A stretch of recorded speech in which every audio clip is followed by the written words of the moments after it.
Assalamualaikum warahmatullahi taala wabarakatuh. Ini sambungan pada kuliah LMCR 2312 Asas Pengurusan Kualiti. Jadi tajuk ialah 2KM. So ini adalah bahagian yang kedua berkaitan dengan 2KM. Okey, prinsip 2KM mungkin sedikit perbincangan. So ada 7 prinsip 2KM.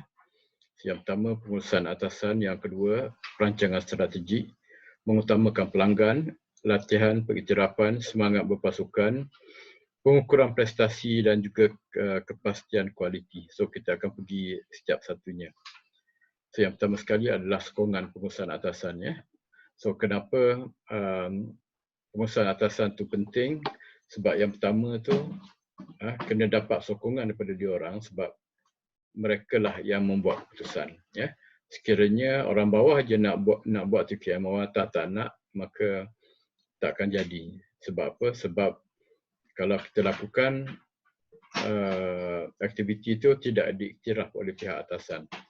Dan orang bawah juga tak boleh guna facilities di organisasi tersebut. Sebab apa? Sebab itu bukan keputusan. Keputusan organisasi tersebut. Tapi kalau dia menjadi keputusan, bila kita laksanakan 2KM, dia tidak menjadi masalah sebab dia adalah selaras dengan apa yang dikenaki oleh organisasi tersebut. Okey, dan juga keputusan pelibatan pihak atasan membolehkan keputusan dibuat dengan cepat dan ini melicinkan lagi perjalanan 2KM. Sebab apa yang dibuat tu di-endorse oleh pihak atasan. Nak guna fasiliti senang dan sebagainya lah. Okey, jadi antara tindakan lah untuk prinsip yang pertama. Okey, yang pertama kena ada dasar kualiti, yang kedua kena ada struktur, maksudnya AJK itu semua mesti ada lah. Yang ketiga, pastikan pelibatan kaki tangan secara menyeluruh.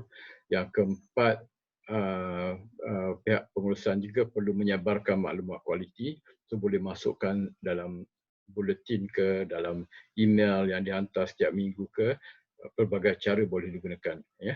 Dan seterusnya menguruskan proses perubahan.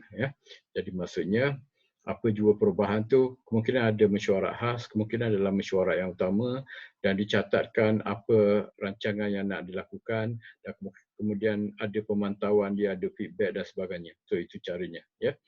Dan juga ada satu cara lagi ialah menganjurkan satu hari khas untuk hari kualiti, mungkin juga seminggu, sebulan dan sebagainya. Jadi hari itu kita tumpukan pada penyebaran mesej-mesej yang berkaitan dengan kualiti. Apa itu kualiti, macam mana nak melaksanakan kualiti dan sebagainya lah. Jadi banyak tajuk-tajuk yang boleh diutarakan pada hari tersebut. Okey, prinsip yang kedua adalah perancangan strategik kualiti. So perancangan strategik kualiti ni merujuk kepada kenapa ni penting? Sebab setiap satu unit, setiap satu jabatan dia sebenarnya boleh menghasilkan sesuatu output yang berkualiti. Tapi nak hasilkan sesuatu yang berkualiti itu perlukan perancangan yang berkesan. Jadi sebab tu kena ada perancangan yang strategik. Dia menjadi asas pada penggubalan wawasan dan objektif kualiti sesebuah jabatan. Jadi tu kena ada perancangan yang strategik. Bukan main ikut-ikut orang saja, tapi mesti kita fikirkan berdasarkan kepada bajet yang organisasi kita ada, apa yang macam mana kita nak optimumkan. Nak buat cara yang terbaik, of course lah, mesti ada duit yang banyak kan. Tapi kadang-kadang kita ada batasan, duit tak banyak. Saya ikut duit yang ada tu, apa yang terbaik yang kita boleh lakukan. Jadi itu maksudnya. Okey, jadi antara tindakannya ialah untuk melaksanakan perancangan yang strategik, yang pertama kena perhatikan persekitaran luaran. Persekitaran luaran ni dia begitu dinamik sekali. Organisasi kita dipengaruhi oleh apa yang berlaku di luar sana. Jadi anda telah saksikan perubahan kerajaan dan sebagainya. So apa maksudnya perubahan kerajaan? Maksudnya akan ada perubahan polisi. Jadi organisasi perlulah prihatin dengan perubahan-perubahan polisi yang berlaku ini. Ya. Kebiasaannya bisnes dia akan telah mesra kepada kerajaan yang memerintah pada hari itu. Ya. So dia kena mematuhi apa jua perkara yang dilaksanakan. Ya. Okey, dan juga ni juga misalnya kalau kita tengok suasana apa pandemik COVID-19 banyak organisasi yang sukar melakukan kerja ya. Okey, semalam ataupun 2 hari lepas saya ada baca seorang anak muda nak buat studio, nak buat bisnes kan. Okey, so 2 bulan awal tahun dia buat, okey. Lepas tu dia beli barang tu semua kan, beli banglo untuk premis untuk perniagaan kan. Lepas tu tiba-tiba datang COVID-19. Pelanggan tak ada, bisnes pun likup, dia kena jual balik barangan-barangan dia ya. Dia kena reschedule balik sebab tak sempat nak dapat pelanggan ya. Dan sekarang ni kena kerja dekat rumah ya. Okey. So itulah kadang-kadang kita tak dapat nak jangkakan even syarikat-syarikat yang besar pun macam apa tu AirAsia kan, AirAsia ya, Malindo ya, so mereka juga terkesan disebabkan oleh COVID-19 ya.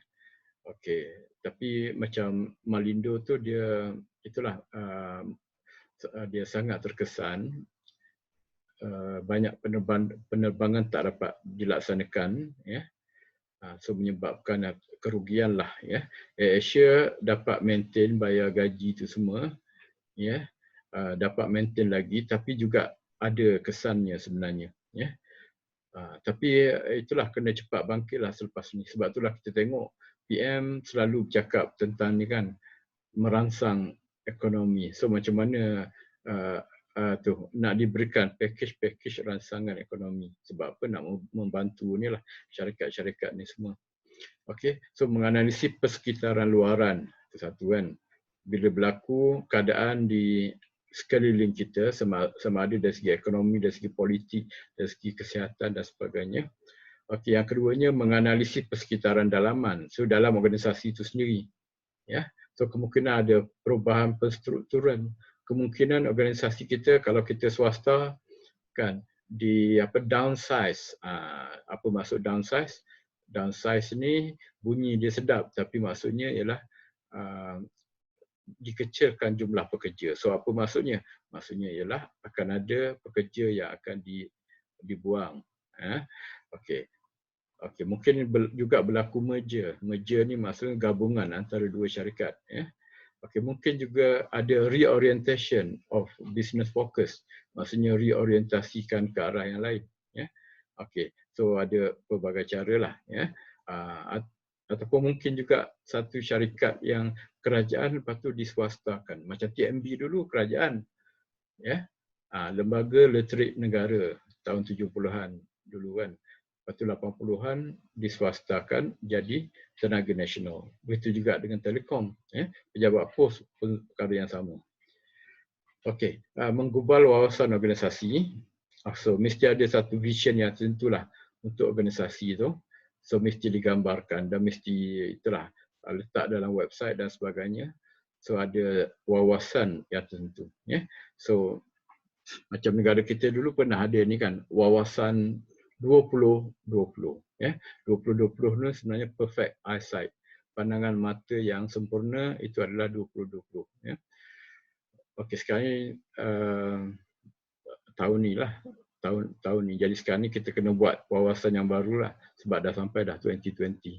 Okey, menggubal objektif kualiti. So objektif kualiti itu jelas mesti dapat diukur ya. Dan juga apa aktiviti penambahbaikan, apa perkara yang nak ditambah baik ya. So bermula dengan mengenal pasti apa masalah yang berlaku.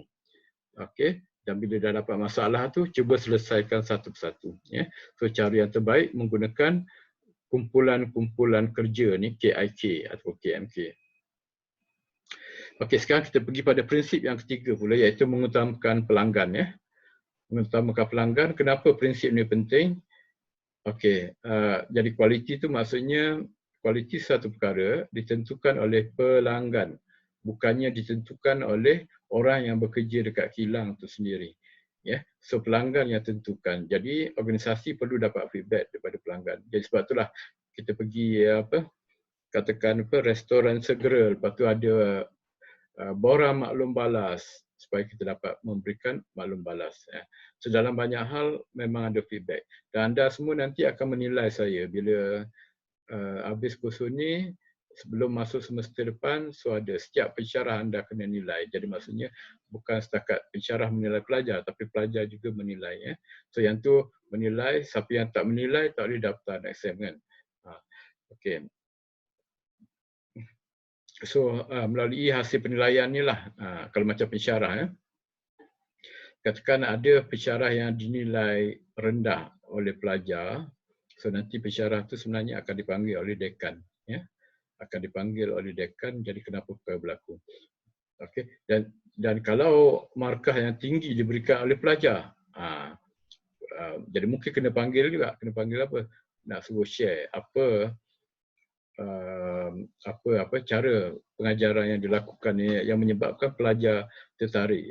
Kebiasaannya itulah yang dapat markah tinggi itu akan dapat surat penghargaan daripada dekan, jadi setiap semester. Okey, keluaran yang berkualiti ialah keluaran yang dapat memuaskan hati pelanggan. So apa yang penting ialah macam mana nak mengetahui cita rasa pelanggan tu. Jadi pihak yang buat produk tu dia perlu itulah sentiasa mendapatkan feedback, sama ada secara menggunakan survey ataupun dengan cara pemerhatian dan sebagainya. Jadi ada banyak cara. Okey, jadi apa tindakan yang dilakukan?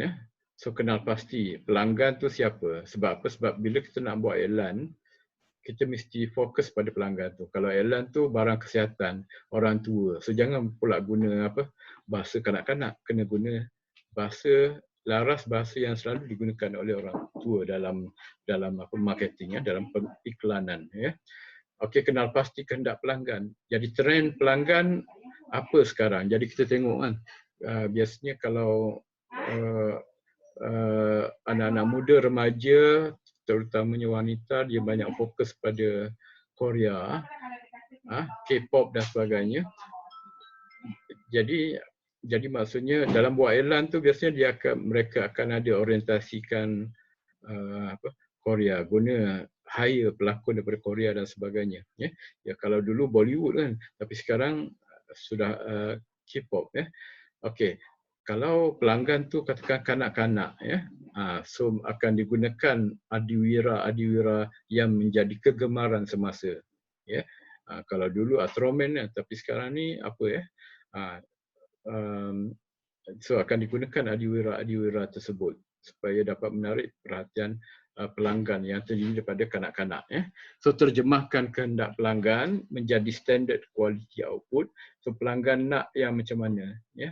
Jadi pelanggan nak satu barang tu tahan macam mana kan? Okey. Jadi orang yang buat YouTube dia dah tahu dah. Selera generasi muda sekarang ialah mereka tak suka tengok video yang panjang-panjang. Attention span mereka hanyalah 3 minit. Jadi bila mereka buat iklan tu tidak melebihi 3 minit sebenarnya. Jadi ini adalah satu contoh macam mana sesuatu kehendak pelanggan itu menjadi standard quality output. Begitu juga dengan perkara-perkara yang lain. Okey, kemudian wujudkan proses penghasilan output, okey, dan seterusnya melaksanakan proses tersebut. Alright, sekarang ni kita pergi pada prinsip yang keempat, latihan dan pengiktirafan. Okey, kenapa perlukan latihan? Sebab apa? Sebab yang pertama, of course kita perlu orang yang mahir. Macam mana nak jadi mahir? Kena pergi latihan. Sebab apa? Sebab kadang-kadang dia tak boleh belajar dengan sendiri, ada cara yang tertentu. Misalnya katakan kaedah mengukur, so banyak guna statistik dan sebagainya. Jadi walaupun kita anggap asas, tapi perlu belajar juga. Okey. Kemudian Jadi kenapa perlu pada kaki tangan yang mahir? Kaki tangan yang mahir tu dia tahu buat kerja dan dapat mengelak daripada berlakunya masalah-masalah yang simple, human error yang sepatutnya boleh dielakkan. Ya. Okey, kemudian dan juga kaki tangan tu dia bukan saja tahu buat kerja, tapi kenapa dia buat sesuatu kerja tu. Sebab apa? Sebab dia faham konsep TPM, dasar kualiti, strategi dan sebagainya. Ya. Okey, dan kefahaman ni of course akan mengukuhkan komitmen kaki tangan terhadap usaha-usaha jabatan. Ya. Jadi kalau boleh kita seorang pekerja itu bekerja bukan sebab nak gaji. Kalau boleh kita nak lebih pada itu supaya mereka dapat menyara hidup. Iaitu mereka suka bekerja, mereka suka menyumbang dan mereka rasa diri mereka sebahagian daripada organisasi. Ya. Sebab tu kita nampak banyak yang mengutarakan inilah, katakan UniKL, we are UniKL. Jadi siapa we itu kaki tangan semua. Ya. Jadi tak ada orang bawah kata ini bukan kami, ini orang atas yang nak. Bukan macam tu. Mesti ada kebersamaan. Okey ya. So prinsip yang keempat adalah peringkat tindakan. Apa yang perlu dilakukan di bawah latihan dan pengiktirafan ni.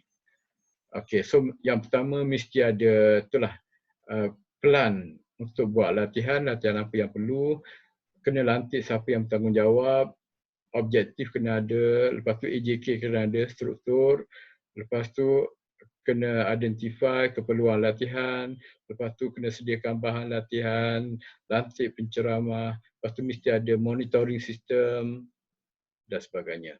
Ya. Setiap orang attend program tu diberikan forum feedback supaya kita dapat mengetahui masalah dan dapat memperbaiki seterusnya. Ya. Okey. Dan juga kalau saya bagi ceramah dekat profesional, selalunya profesional akan bagi feedback. Ya. Feedback itu telah diberikan oleh peserta dan kita boleh tengoklah part mana yang kita lemah, part mana yang kita tinggi dan adakah ceramah kita pada kali ini lebih baik berbanding dengan yang lepas-lepas. Ya. Kita boleh tengok. Senang sebab ada pengukuran seperti itu. Okey, yang kelima adalah semangat berpasukan. Okey, semangat berpasukan. Okey, kenapa penting? Sebab masalah kompleks. Ya. Dan mungkin melibatkan beberapa aspek. Ya. So kalau seorang saja buat keputusan, dia akan overlook area-area yang lain. So perlu ada sinergi dalam melaksanakan pembuatan keputusan. Okey ya. Jadi inilah yang keduanya ialah kalau kerja secara berpasukan tu adalah lebih baik. So prinsip dia apa?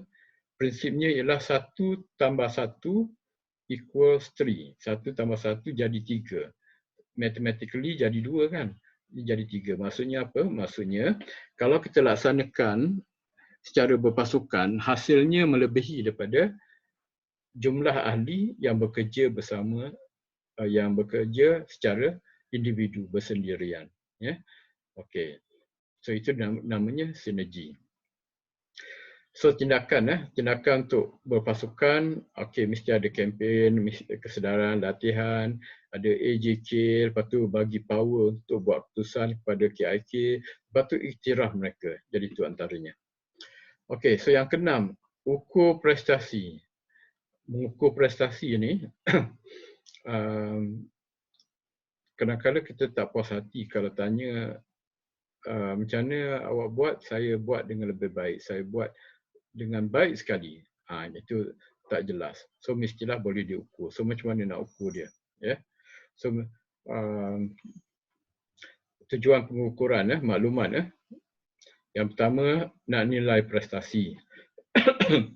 Prestasi saya dinilai setiap tahun sebab apa ada markah yang diberikan. So markah itu adalah indikator. Ya. Okey, yang kedua dengan ada markah tu juga kita boleh compare prestasi sekarang dengan yang lepas. Ya. Okey, so maksudnya bukan untuk ukur orang saja tapi untuk ukur proses kerja juga. Ya. Okey, kemudian mengenal pasti peringkat proses kerja yang ada masalah kualiti dan seterusnya dapat merancang tindakan penambahbaikan. Sebab apa nampak aja markah sikit, mesti ada something wrong. Macam kita lah, Ya, setiap tahun kita dapat result, ya. Dan result tu kita boleh tengoklah ada A, ada B, ada C kan. Jadi of course kita akan tertarik yang paling lemah sekali. Kenapa kita dapat C dalam setengah mata pelajaran? Okey, jadi maksudnya kita kena perbaiki lagi. Okey, kita kena perbaiki lagi. So begitu juga dalam proses kerja. Okey, apa tindakan untuk ukur? Jadi of course kita kena rancang macam mana sesuatu produk tu boleh diukur, ya. Kalau barangan sebagai contohlah, kalau barangan tu kita boleh tanya pelanggan setakat mana mereka berpuas hati, suruh bagi bintang, ya. Kalau macam Grab kan dia ada ni kan, ya. Kita keluar daripada Grab tu kan, jadi Grab pun hantar.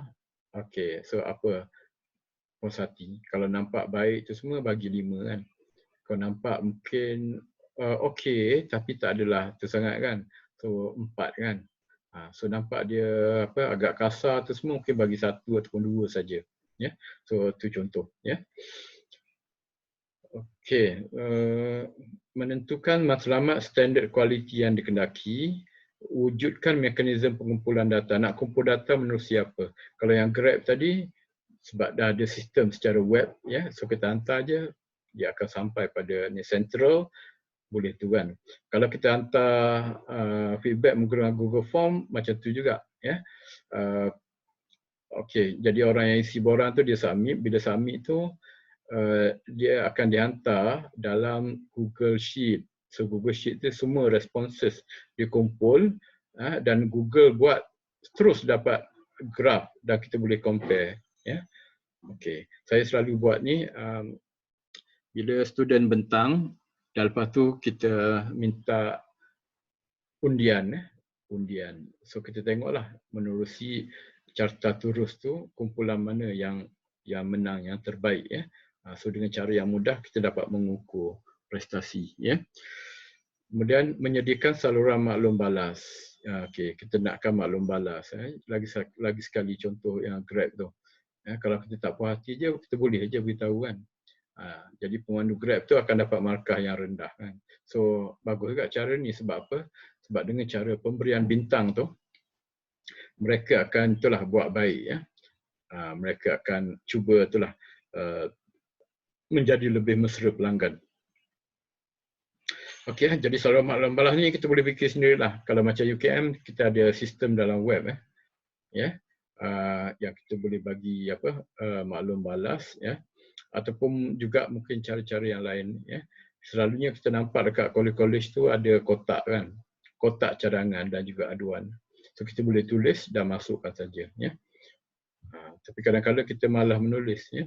So nampak kotak tu kosong je. Jadi orang yang jaga kotak tu pun sebab tak ada benda jadi dia pun tak buka. Kunci pun mungkin dah hilang lah, ya. Jadi sepatutnya itulah ada dua perkara lah. Sekiranya rasa bagus, kita hantar surat juga, tulis appreciate kan. Sekarang ni lagi mudah sebab apa? Kita boleh isi je form dalam website sesuatu company itu ataupun kita hantar email kan. Kalau dulu kita masuk dalam ni lah kotak cadangan. Okey, so dua-dua. Yang baik kita acknowledge, yang kita tak setuju kita bukan kita hentam dia tapi kita tambah, kita beritahu inilah cadangan penambahbaikan, ya. Dulu ada ni seorang Mak Saleh dia hantar surat pada pengurusan KTM. Sebab apa? Sebab dia kata dia rasa ada seorang staf di Gua Musa ni sangat bagus, ya. Banyak membantu dia ketika dia sesat dan sebagainya.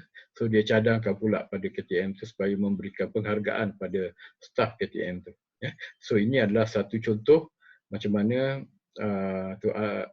selain daripada aduan, pujian juga boleh diberikan kepada staf. Selalunya kita fokus yang negatif saja. Jadi sepatutnya dua-dualah. Kalau diam saja orang tak tahu, ya. Orang tak tahu apa yang silap, apa yang kurang, ya. Jadi mesti diberitahu, ya. Okey, dan pujian diberitahu sebab apa? Supaya mereka dapat kekalkan prestasi itu. Orang lain pun dapat ikut, ya. Okey, so yang ketujuh So yang ketujuh ni apa? Kepastian kualiti. Okey. Uh, menekankan pada pencegahan daripada berlakunya masalah. Okey. Dan memastikan output yang dikeluarkan tidak mempunyai kecacatan. Ya. So mesti defect free, mesti error free. Ya. Okey, so dalam apa juga kerja kita lakukan, so kita seolah-olah sudah ada standard kualiti dalam minda kita. So kita buat je. Okey. So hasil sebelum kita serah kepada orang lain, so mestilah error free. Ya. Kalau ada kesilapan sempat kita ketahui sebelum tu. Ya. Okey, so membawa kepuasan dan keyakinan pada pelanggan. So bila kita dapat pada pelanggan, jadi pelanggan rasa bagus, langsung tidak ada kesilapan. Tapi kalau misalnya asyik silap aja, lama-lama pelanggan tak trust, dan apa maksudnya? Bila tak trust, kemungkinan mereka akan cari tempat lain. Ya, akan menumpu pada saingan kita. Okey, jadi bagaimana nak melaksanakan? Okey, jadi of course pemeriksaan kualiti kena ada juga. Okey, lepas tu mengamalkan perancangan output. Ya, so maksudnya daripada peringkat awal lagi kita tentukan kawalan dia supaya kita dapat pastikan bahan mentah yang tidak berkualiti tidak diteruskan. Ya, kita kawal sejak daripada awal ya. Okey, kemudian latihan kaki tangan. Ini juga penting. Melatih mereka supaya memahami prinsip yang ketujuh iaitu kepastian kualiti ya, supaya ini dapat dibudayakan oleh mereka. Ya. Alright, ada satu lagi part, tapi yang part tu saya akan bagi nota saja, iaitu yang berkaitan dengan 7 S's ya. Yang 7 S's ni sebenarnya adalah merupakan cara kita untuk melihat kerangka organisasi yang mengamalkan TKM. So dia ada 7S, 7S. S tu adalah ciri-ciri. Ciri-ciri itu semuanya bermula dengan huruf S. So yang tu saya tak sampaikan secara kuliah lah. Yang itu akan diberi dalam nota nanti. Ya. Jadi saya ingat itu saja kuliah untuk TQM. Alright.